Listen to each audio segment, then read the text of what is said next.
Hello everyone, my name is Kevin Chaney. This is my blacksmith shop, Red Maple Forge, and today we're going to be restocking my hairpins. Now these guys are a little bit different than the hairpins I've already done before. I start off with the CNC, and if you can see up in that corner, the second camera is already turned on to the CNC. You might notice a little bit more noise today. I got a fan to blow out a lot of the exhaust from the plasma cutter. I don't have my downdraft set up yet, and so I want a downdraft system instead of a water table because it freezes out in the shop. I just haven't got around to it yet. So I got a fan in the window right by the CNC. Now I'm going to be running the CNC over USB. Normally I do it over Wi-Fi, but the problem is when it was hooked up into the router that is hooked up to the internet and streaming, it would have moments where it like just stops and doesn't keep on, and like then it will just keep going. But you know, with a plasma cutter, that's not really that good. So I burned some holes in some stuff I didn't want to. So the other option is to drop the internet connection, and well, my laptop is what I stream with. By the way, if you didn't know, I stream on YouTube and Twitch. Chats are up. So this one, I started a little earlier today because this may be a very short stream, depending on how my computer handles doing the stream as well as running the CNC machine. I haven't tested this out, so this is going to be quite interesting. I guess this is the test. So I already got the program already set up. Already connected. I already homed the CNC machine to the edge of where I want. Yeah, and we're ready to cut.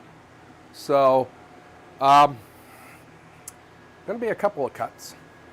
So in total, I'm going to be doing 4 different styles, and I got 12 of each getting cut.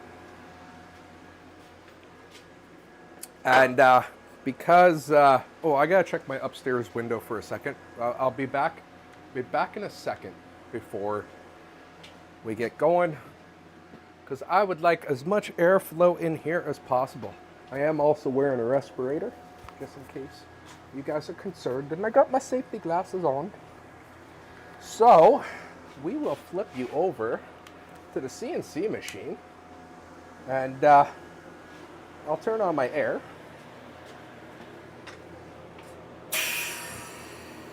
And before I start cutting, I'm actually going to be turning down the volume a little bit. When my air compressor kicks on, I know my mic is going to be really loud. So I'm going to turn you down. So I'm sorry if you can't hear me.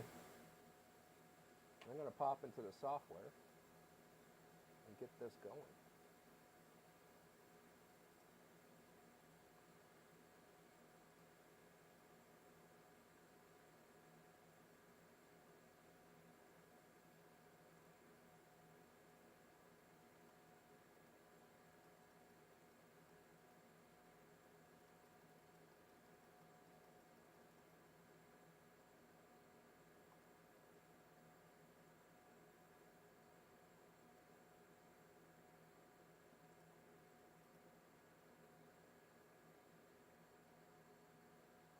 So my Z to the up and down kind of got lost. So I gotta reset that. And double check to make sure my G code is open. Open G code.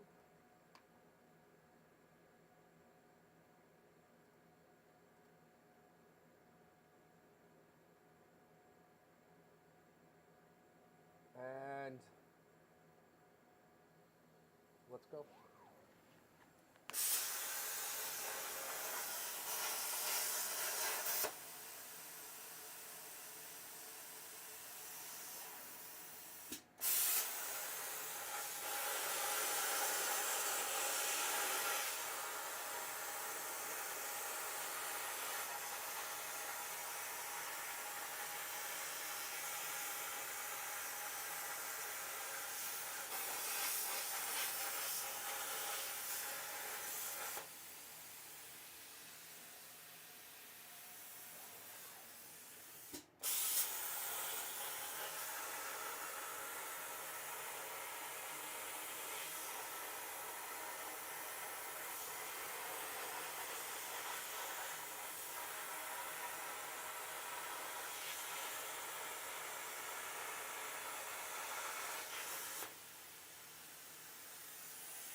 So, if you haven't noticed, I didn't support my back sheet, the top of my sheet, well enough. And that last cut was pretty rough. So, I had to stop it. It's okay, I still got quite one row of them cut. So, now we just have to take them all out.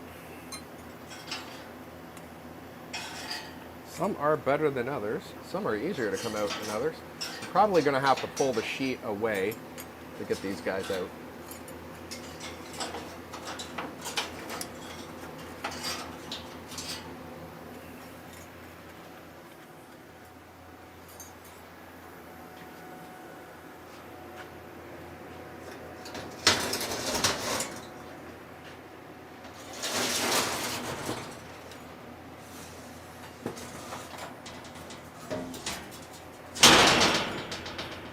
Hopefully I didn't lose any falling down.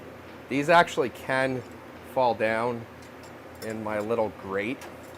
Well, some of them can. And I think I did hear one pop all the way down. That one completely is ruined.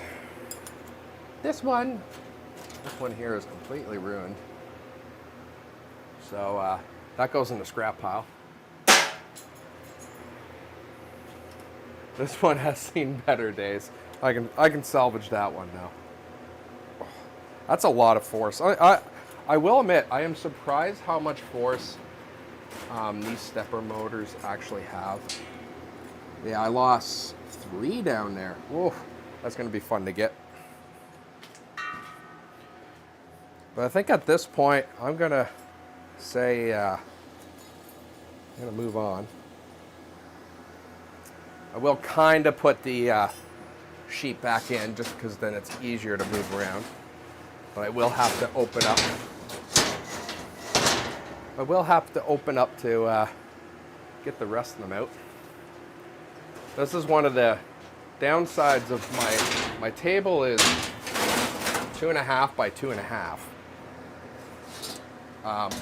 So I get a 4 by 8 sheet and slice it into 4 pieces. But then it leaves me hanging some of it over, unfortunately.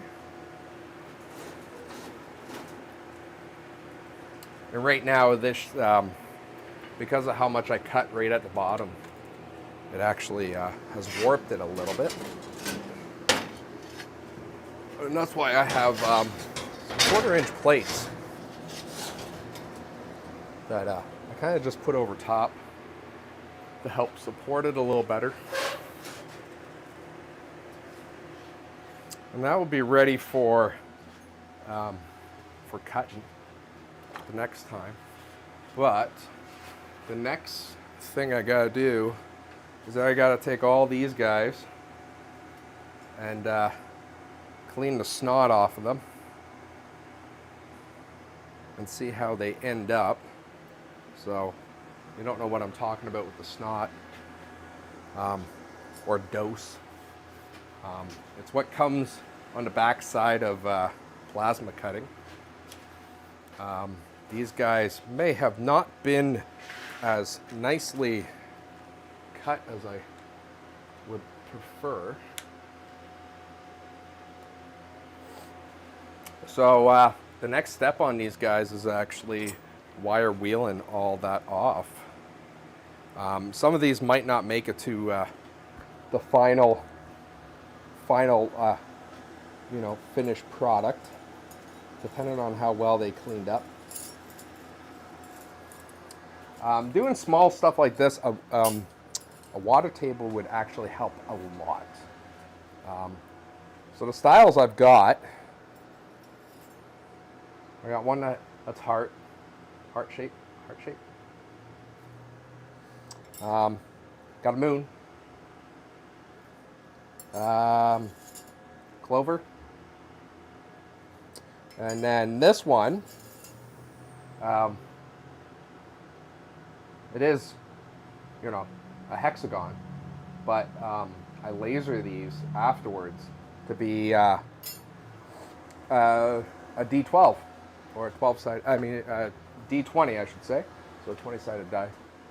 I do one side where the 20 is the highlighted one, like the one right in the middle, and on the other side it's a 1. Depending on how your day is. So I'm going to get this wire wheel going. This is my old bench grinder, and I don't use it that much anymore. I have replaced it with 2 others. One is half-speed one, and the other one is a variable speed, because this one, it's getting a little weird. The bushing is gone or something like that, so it takes a little bit to get it kicked up and started. So I have it just mounted down here on a piece of angle iron in my vise, just to show you basically what I do with these guys.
So at this stage, I'm not going crazy on like wire wheel and all the scale off and all that.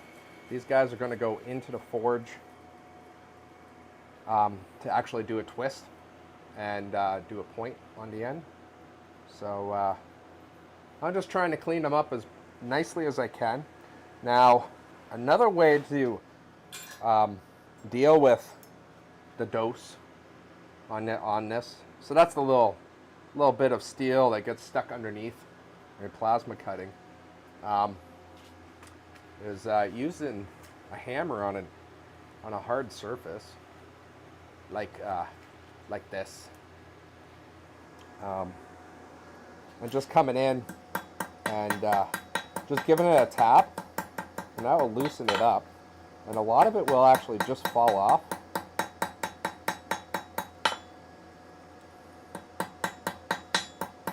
So this is actually a step I normally do. Is just, I usually do it on my other vise, my machine vise, or mechanic vise I should say,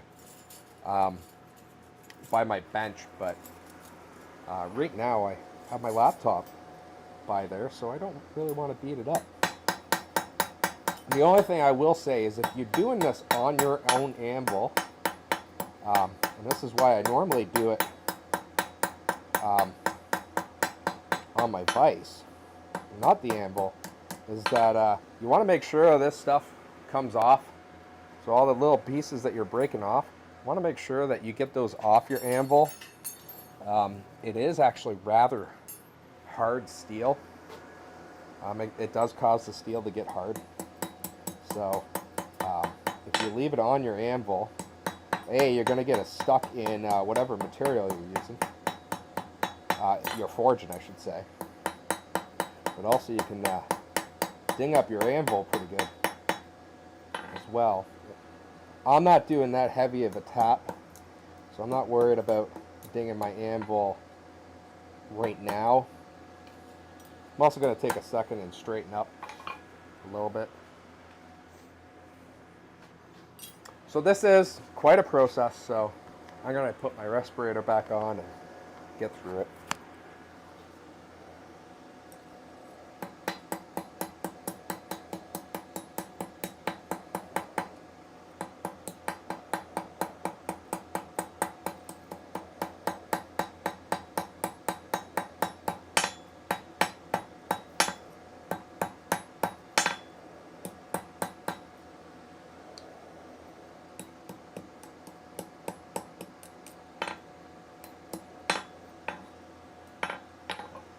And I will say one of the ways that bigger companies take this kind of dose off, or a little snot off, they'll actually tumble them in a tumbler, and it will knock off a lot.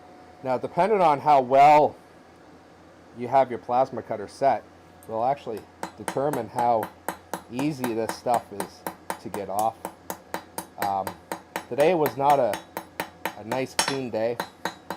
I will say that is one of the things I've noticed with this. Oh, this one's going to be garbage. I have there's a little nick in here. Not good enough. Garbage. One thing I will say with the plasma cutter I have, which is the YesWelder one. I don't know if it's my power is not clean into my shop, or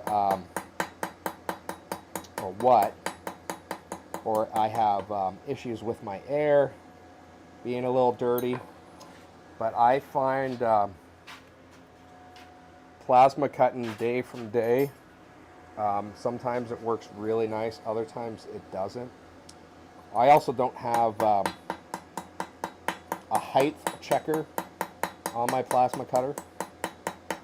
So, and I know working with a downdraft, or basically not a water table, your steel does tend to warp.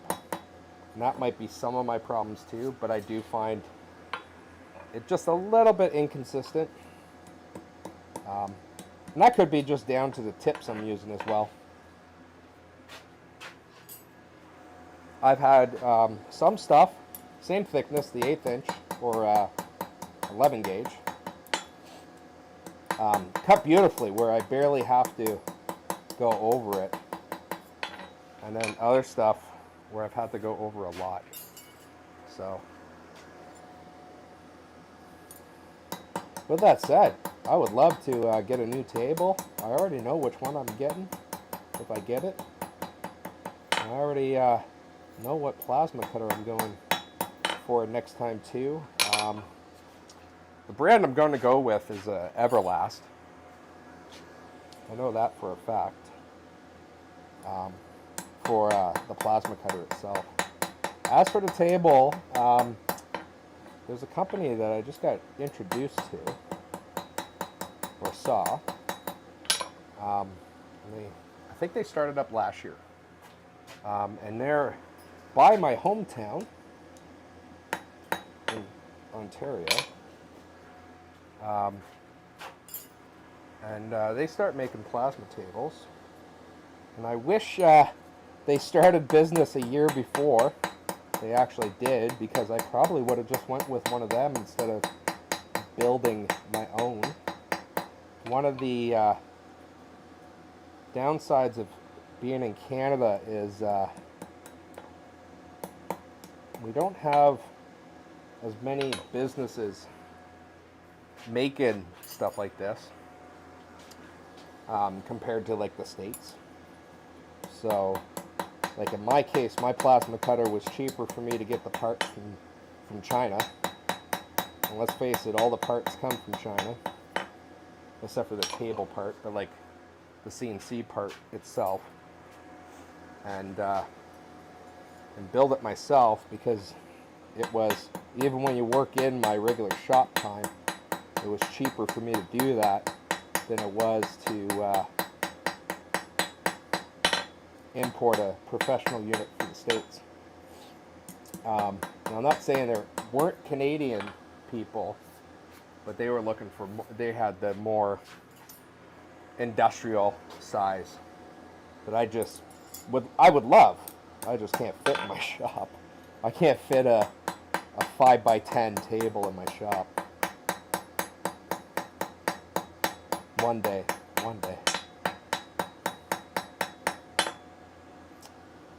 So yeah, so the company looking at table-wise, I would love to upgrade to their 4x4. It's, if I'm not mistaken, it's Halo plasma cutters.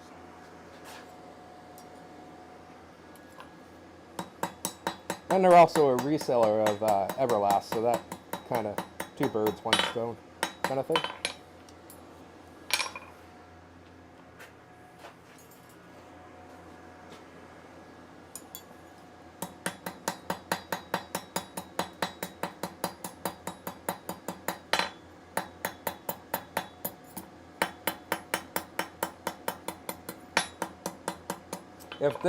If I was doing a lot of these, and this is not actually a big batch, if I was doing a lot of these, I probably at this stage would throw them in one of my tumblers to clean these up as much as possible. And the reason why I'm doing these is because the show season is upon us. My first show is in 2 weeks, I think. Not this weekend, not next weekend, but the following weekend. So, yeah, you're going to see me restock a couple of things. You'll probably see me do the plasma cutter a couple more times.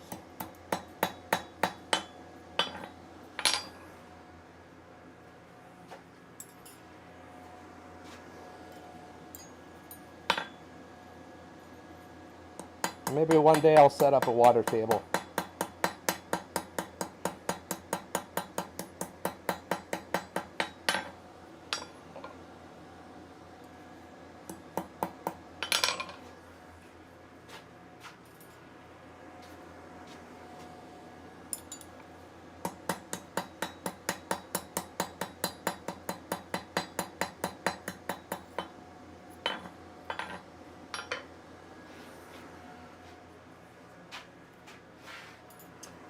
Just to give you a little example of what I'm talking about, this is with the dose. This is actually one I cut for the dishes I do, and yeah, it's already been forged, but I didn't clean this, and there's like no dose whatsoever, and my settings are the same. It's just some days it wants to cut nicely, other days not so much.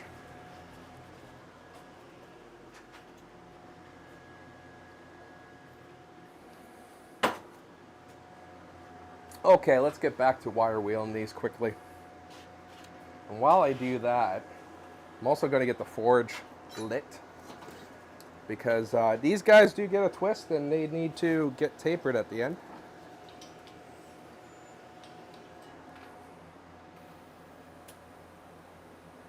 Ooh, come on. And these guys won't need much heat, so I'm basically running the forge as low as I can, which is around 3 psi. So while we wait for that to heat up, I'll get these wire wheeled a little bit more.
By far, the clovers are the worst ones to clean up.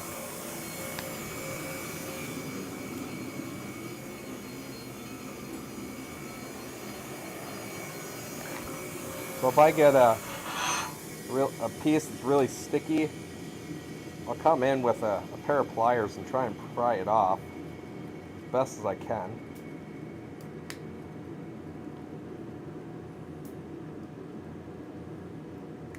And if it's really, really stuck on there, sometimes I'll go and just run them against sandpaper to clean them up a little bit more.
Okay, so that's all of them nicely wire wheeled. Now we get to finally do some foraging. Well, I probably should have left you over there because I'm going to be using the vise.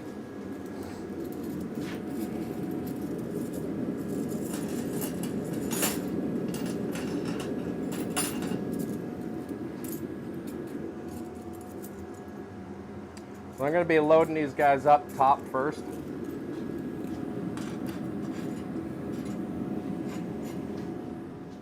We get my bench grinder out of the way.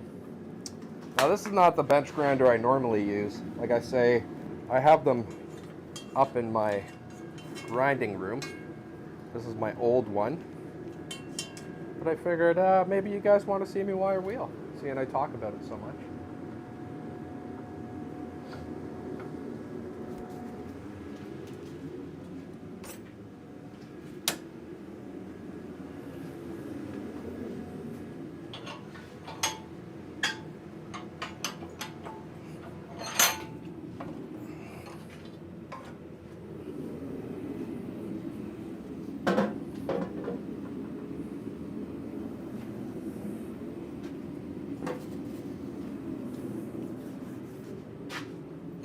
So I will be doing twist in these guys, because why not? And we get 5 twists in each one, which is probably a little bit more excessive than I really need to on these. So yeah, I'm gonna now move the camera that I just moved back over to the vise.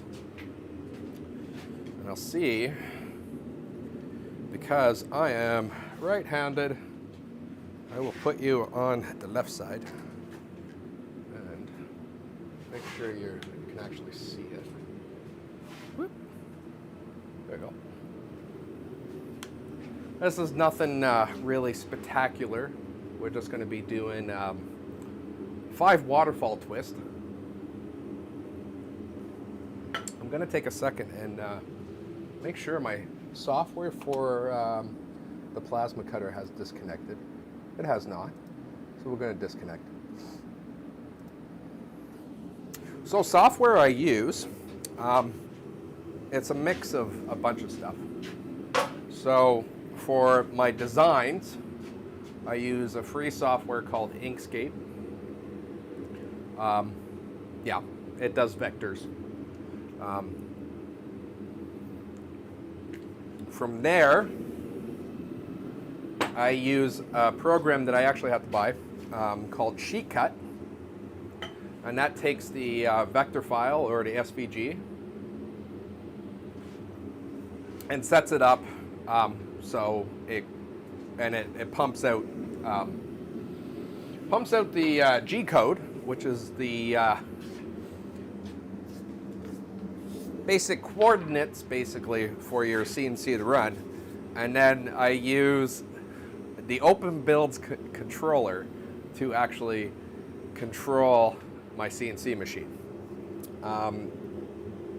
The physical controller on my CNC is a controller made by I want to say Spark CNC. It is the CNC X Pro version 5. And I've had no issues with it. It's been actually quite nice. Once it got set up, it was quite nice. It took a little bit to set up one of the stepper motors right, but now that that's got set up, it's been actually really good. Tongs for today. We're just gonna go in some V-bit tongs. Like I said, this is gonna be a very quick, simple twist. I'm hoping I can get 5 out of this. The ones I've done previously was 5, so just put in the top. These guys do cool down really quick, so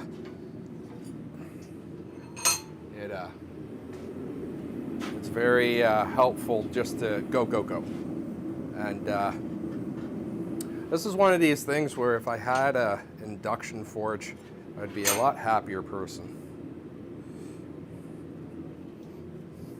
I'm not worried about keeping this too straight at this point in time because we're going to be doing another 4 twist. Now, if it does get right out of whack, I will bring it in a little bit. So you're going to see a lot of this.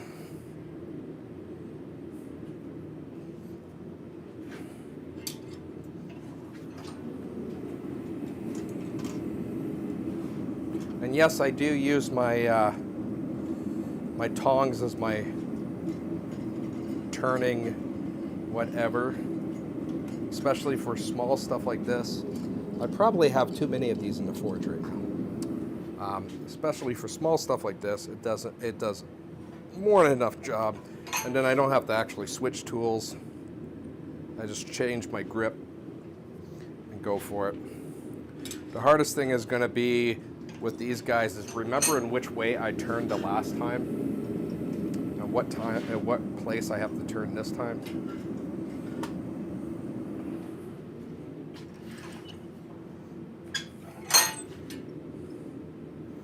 And yes, there are more efficient ways to do this.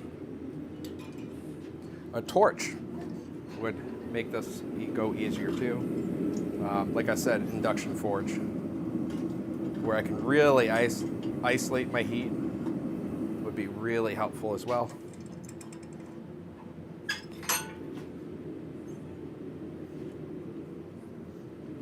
Because I am going to be using the whole quenching with water technique to actually isolate my heats as I need to.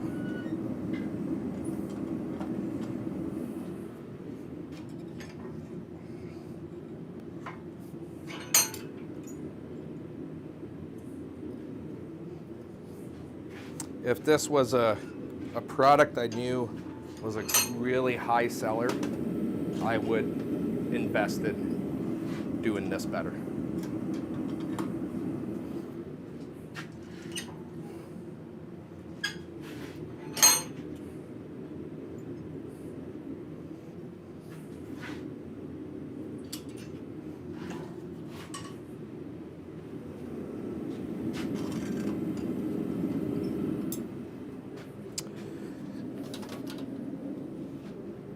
Get my water bucket out.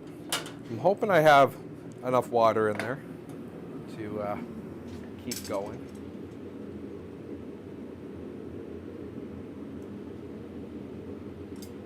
Sorry, I just wanted to see what my beep was.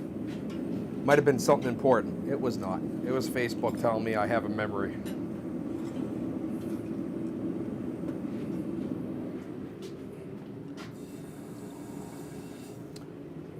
So like all my other waterfall twists, I'm just going to quench just below.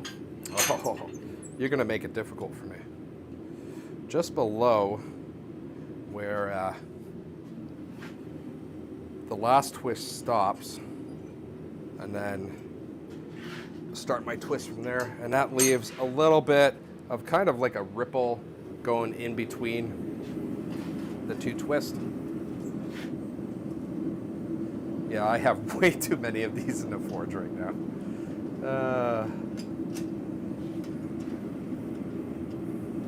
I think I don't know how many I got in there. 2, 4, 6, 8. Yeah, 8 is too many. I should have done like maybe 6. And the reason is because they're just getting all twisted up and down. Now I probably could twist these cold, but I don't like twisting stuff cold when I'm doing, it's just too hard for the waterfall twist to actually look good if you're doing it cold. If I was doing a solid twist all the way through this, then I probably would just do these cold.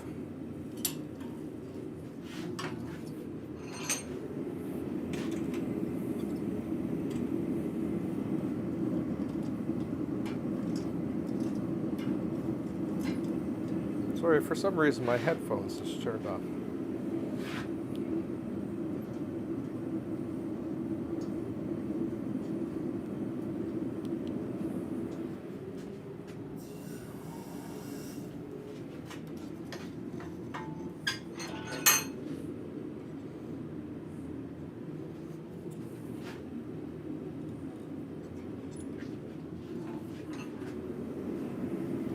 Again, I'm not worried about keeping these straight. I'll have more than enough time to straighten them afterwards.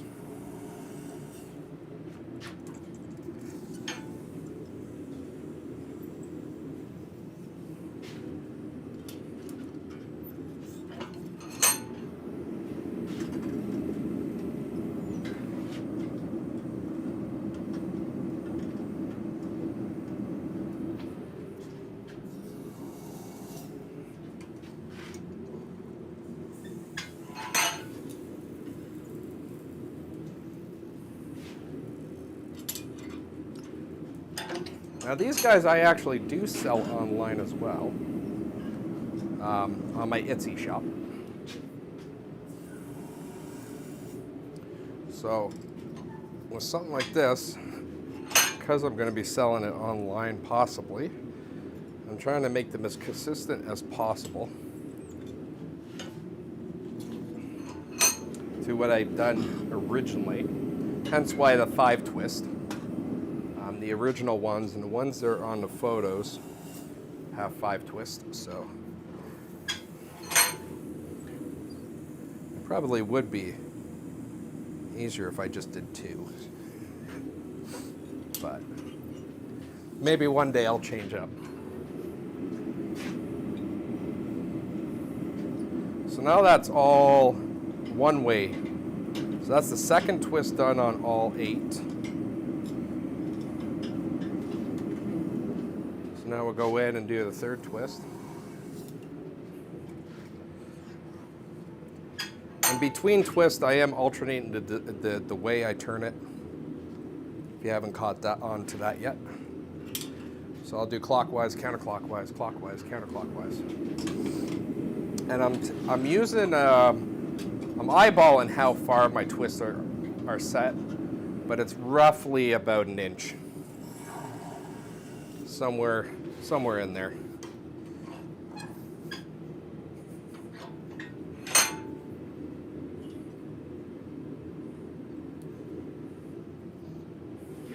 And I'm doing 1 full turn.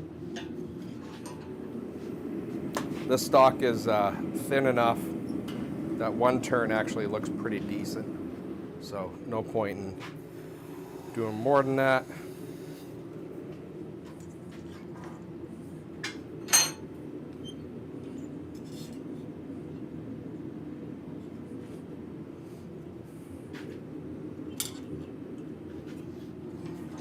This one's getting a little bit wonky, so I am going to straighten it a little bit. I'm using diagonal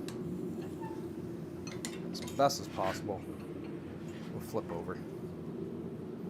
And the reason I'm using diagonal is because with the twist, it will actually go, it'll bring the corners of the square, which is going to be bigger. So you want to use those corners to actually straighten up everything. Again, I only did it on that one because it was getting really out of control.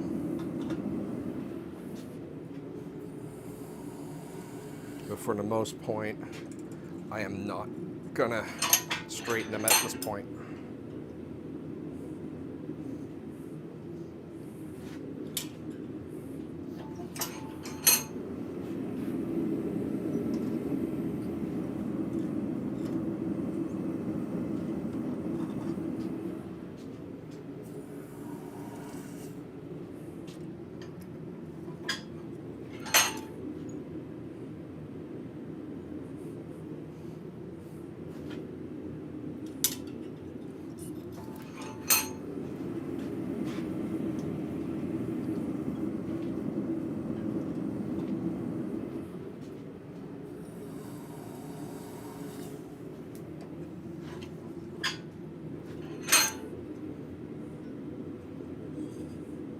And these ones I was originally thinking of doing like kind of forging blanks with them. But I've actually kind of decided not to.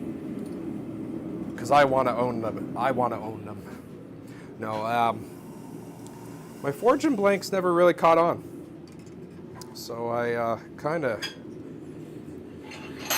have stopped putting them on.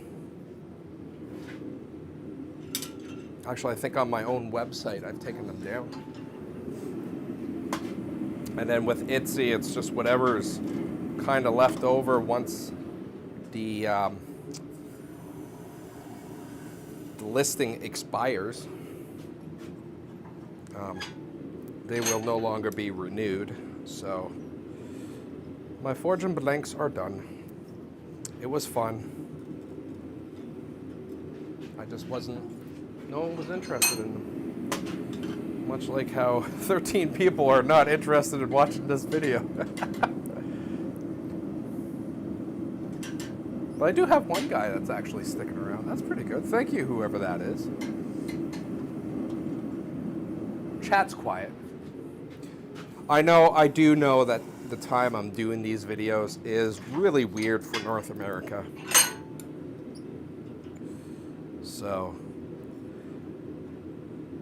I appreciate anyone that is able to join. So we're now number 4 of the twist.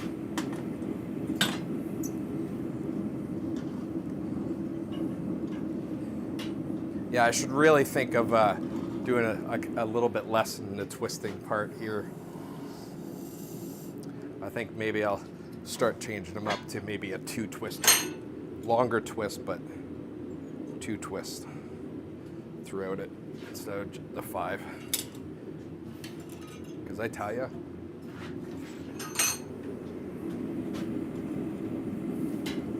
it's fine when you're only doing like 4 of them, but like 4 hairpins at a time, but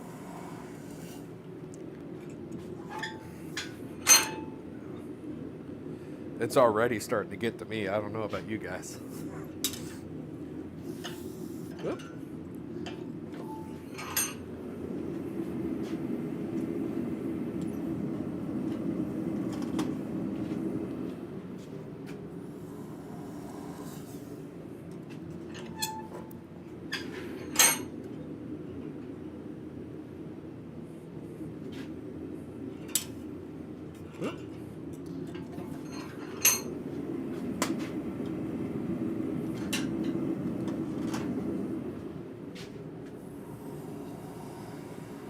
This is one of the reasons why I love using a propane forge, is because like through all this time I've just been able to go back and forth between the different pieces and not worry about burning them. These guys being so thin, this is 1/8 inch steel, but these guys being so thin, oh, I lost my spot, okay. I would easily burn these in a coal forge, so it's quite nice that I can actually just load it up and go.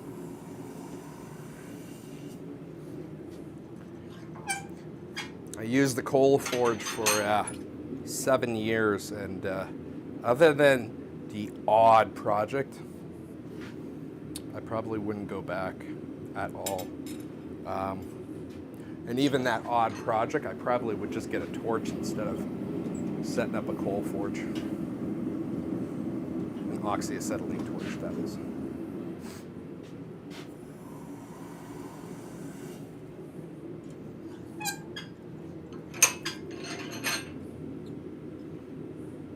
Now, I will admit, if I was doing custom work all the time, I probably would have a coal forge. But because most of my stuff is actually production-wise, or small batch production, I find having the propane very, very useful.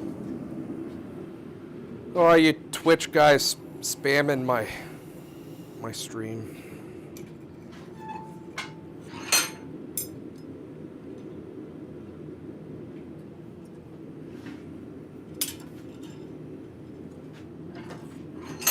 Okay, on to the last twist.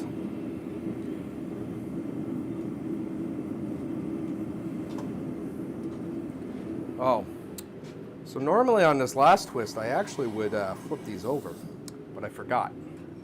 So, I think, do I normally flip them over? Yeah, I flip them over. Yeah, whatever. So these guys now, as they come out, they're gonna get flipped over because that's all the twisting done.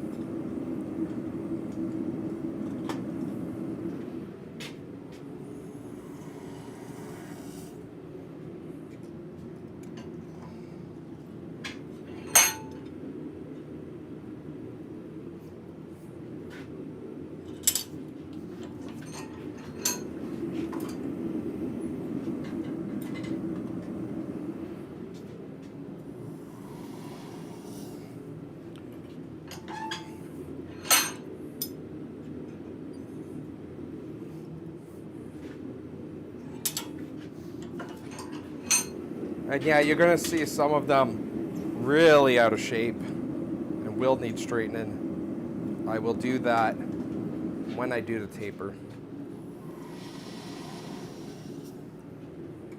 And right now I just have enough water in there to actually quench as high as I want. This one was really close to not being able to do that.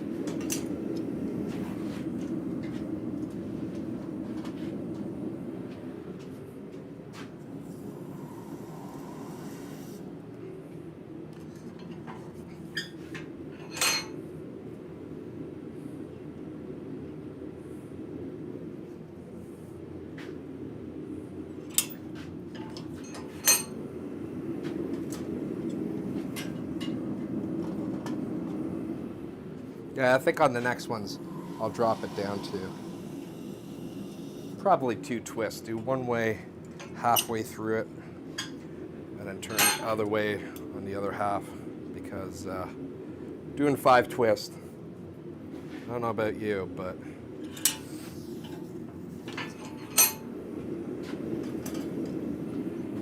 that's okay. This is the last one right now of this 8 that's going to need the last twist, and then we'll get to the taper.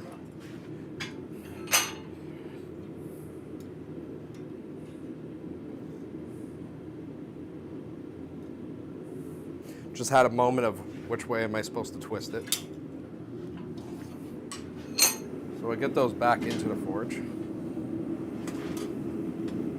And this time I'm putting the bottom in. Up until now I've been putting the top, or the part with like the heart or something like that. So this now I'm going to be loading them all back up to have the what's going to be the point side done. Now these guys, because they're hairpins, I don't bring them to a really sharp point because, well, they don't need to be.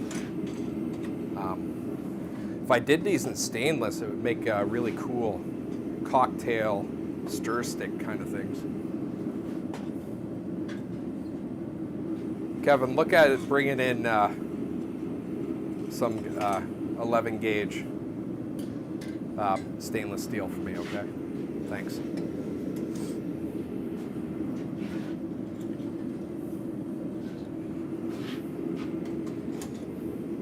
Probably what I would do at that point is just marking them as a hairpin or a stir stick stainless steel. Do both in stainless.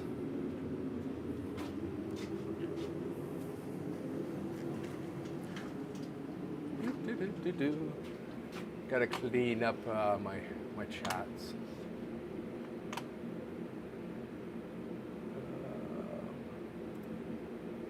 No, I want to delete. Bye-bye.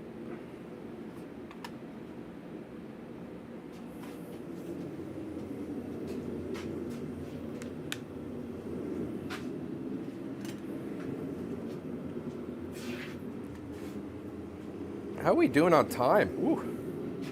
Okay, not too bad. Not too bad. I still have 1, 2, 3, 4, 5, 6, 7, 8, 9, 10, 11 of them. 11 of them. So, still using my flat bit tongs. Like I said, this is not going to be a ridiculously good point. It's just a little bit refining the point. Normally I would actually heat these up a little bit longer to, because then I can go right into the vise and straighten these guys up.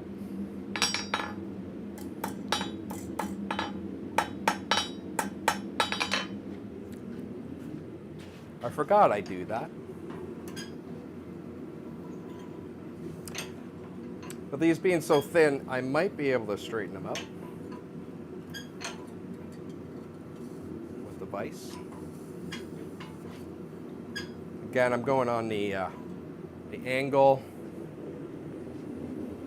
So that is a heart-shaped one done. These guys get wire wheeled and beeswax put on them.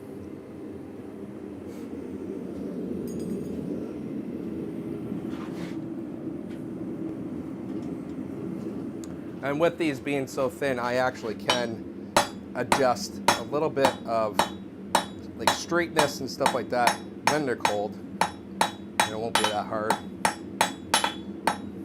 Again, I'm not bringing it to a real tight point. It is easier when they are nice and warm, nice and hot and stuff to straighten them.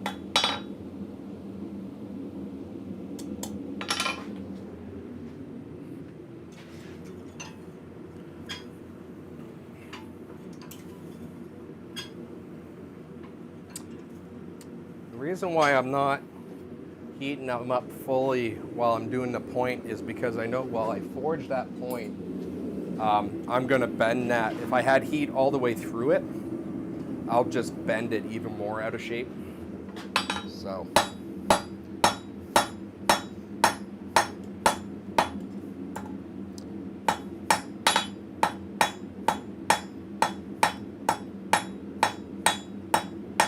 And I'm not trying to kill this thing or anything like that, so it's quite light blows.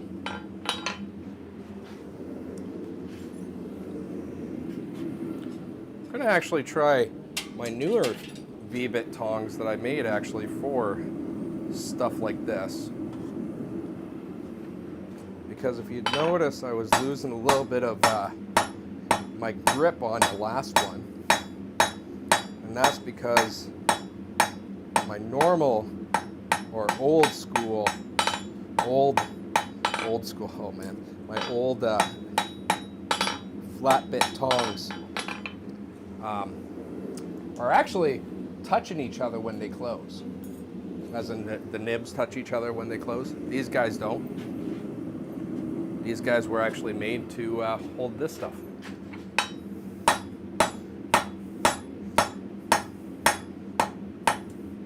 Now I might lose my hand grip, but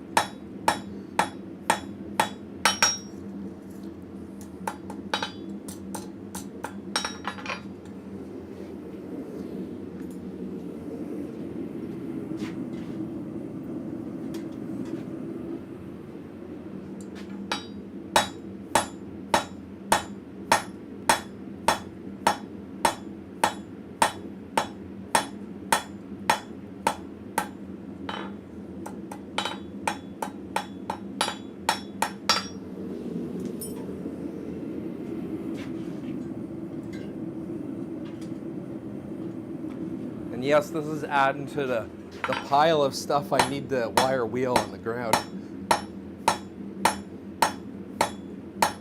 Well, little mishit there. Let's clean it up before I get too far. Okay, there we go. Beautiful.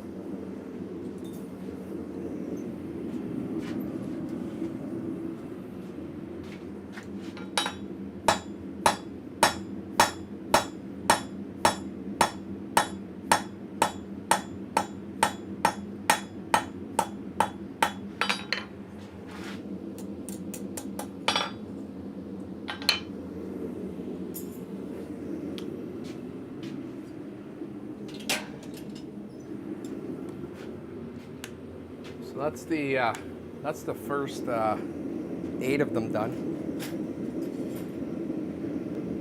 So load up again and get more done.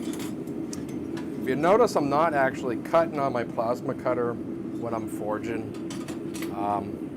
The main reason for that is my system is not set up nicely enough yet to not be watched constantly.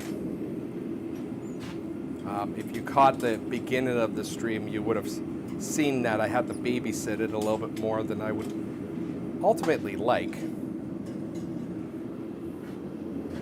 So, which is funny because some things,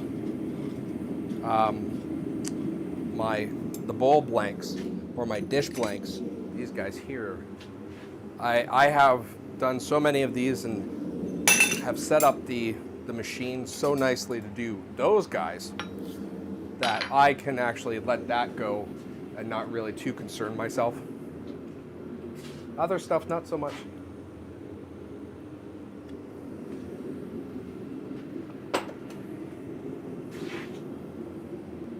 So yeah.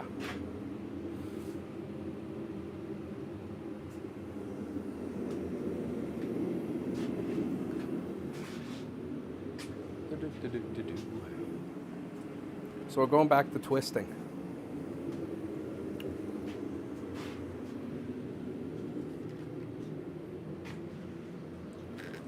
Going back to twisting.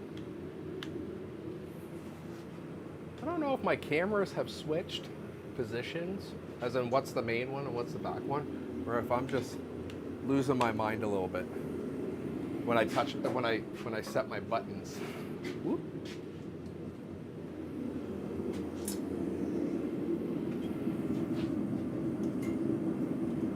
So this time I only got 5 in the forge. Do I want a longer twist? Nah, I'll do 5. I'll do 5 again. Make them consistent. Give the people what they want.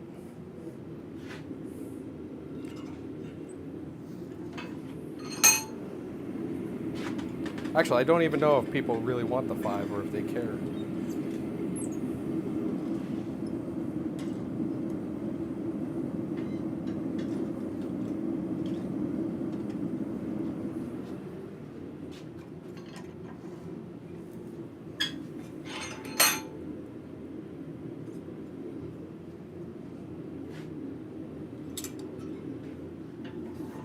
I wonder if my little plumber's propane torch could can heat these up enough to do the twist. Oh, something to think about. Whoop. Come on. Behave.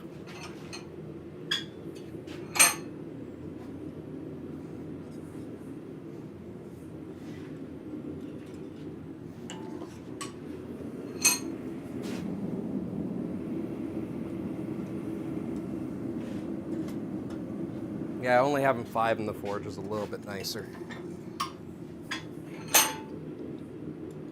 Might actually turn down the forge ever so slightly. I don't know if it can.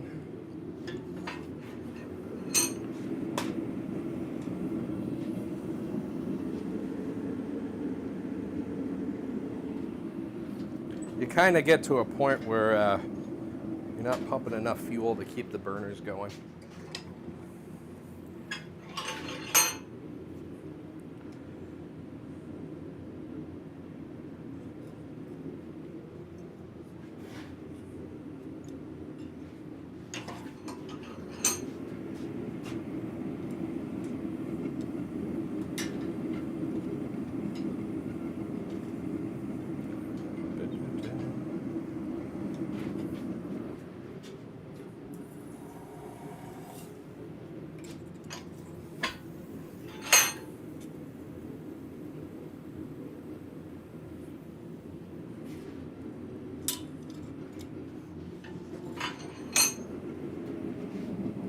What are you doing over there?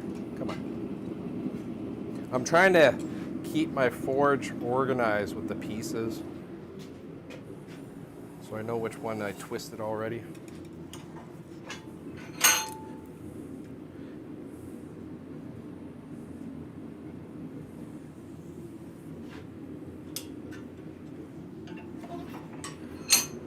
Normally it's a little bit more obvious.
Ah!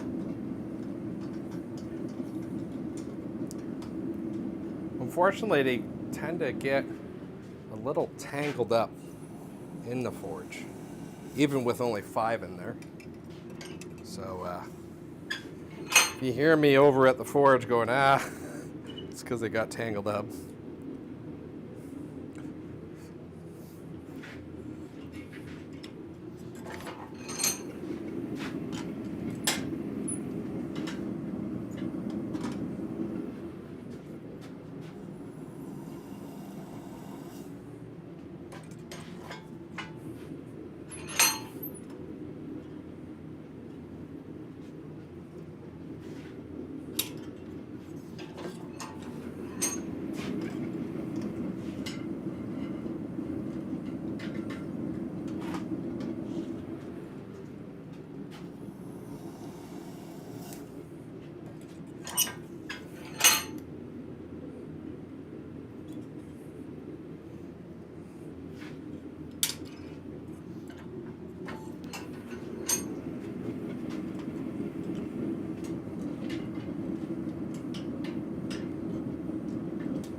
So now going on twist 4 of 5.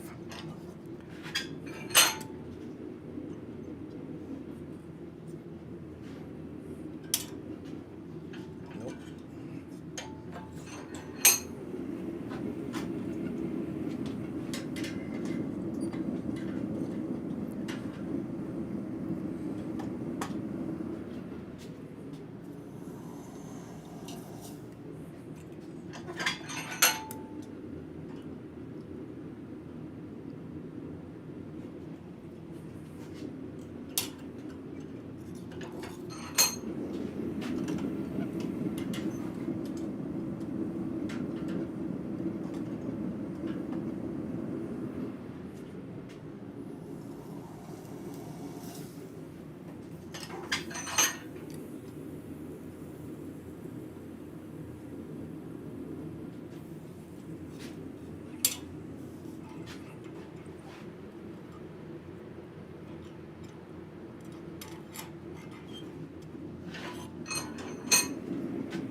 Okay, now this is going to be the last twist on these guys.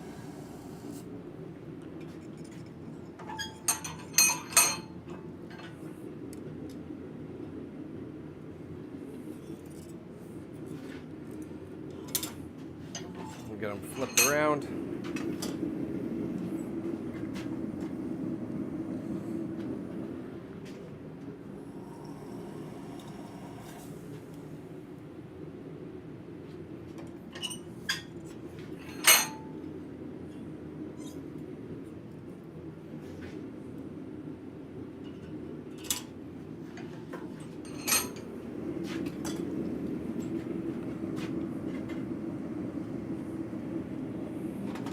One got a little too deep into the forge, so I'm going to have to dig that one out.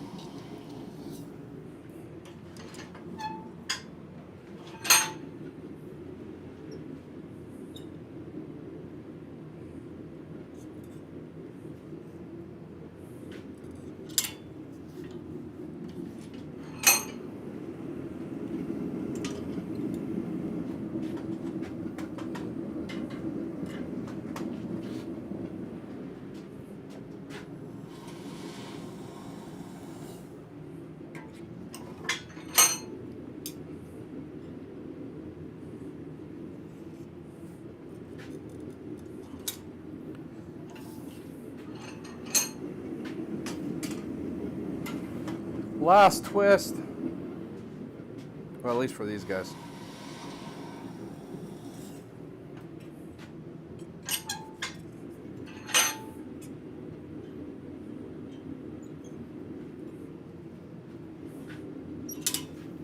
Get them all back in the forge the proper way. We can do the tip.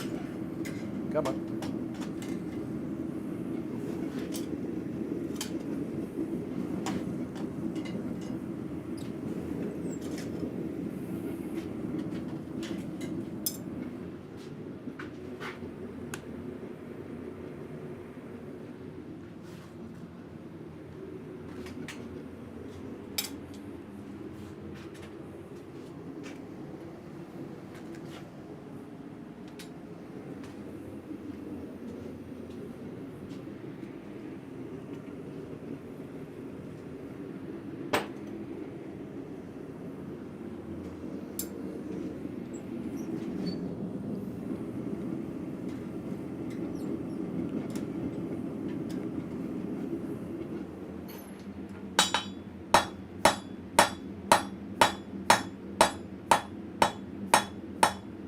Oh, and these guys I do a square taper too, as just because they already are square.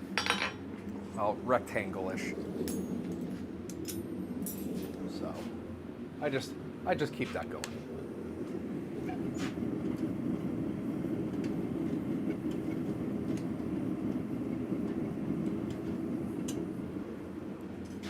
The forge is complaining a little bit. It wants more.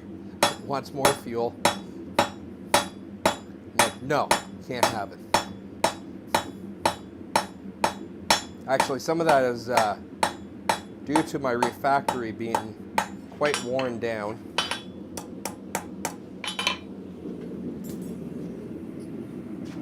Because this forge used to be able to run this low. What can you expect for 13 years? Without me doing anything to it? Well, without any maintenance done on it, let's put it that way.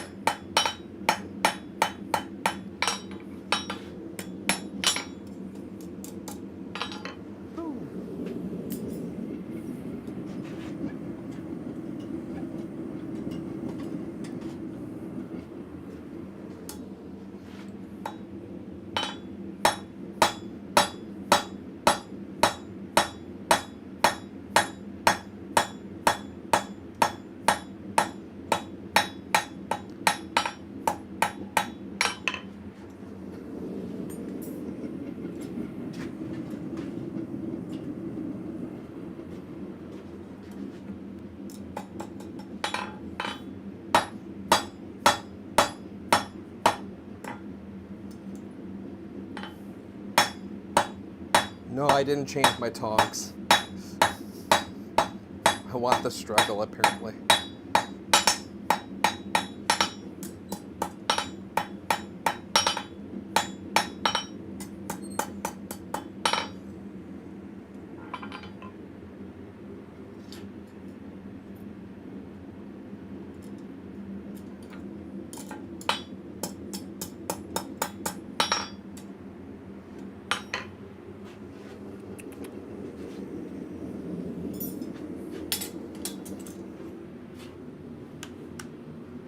Okay, what time are we sitting at?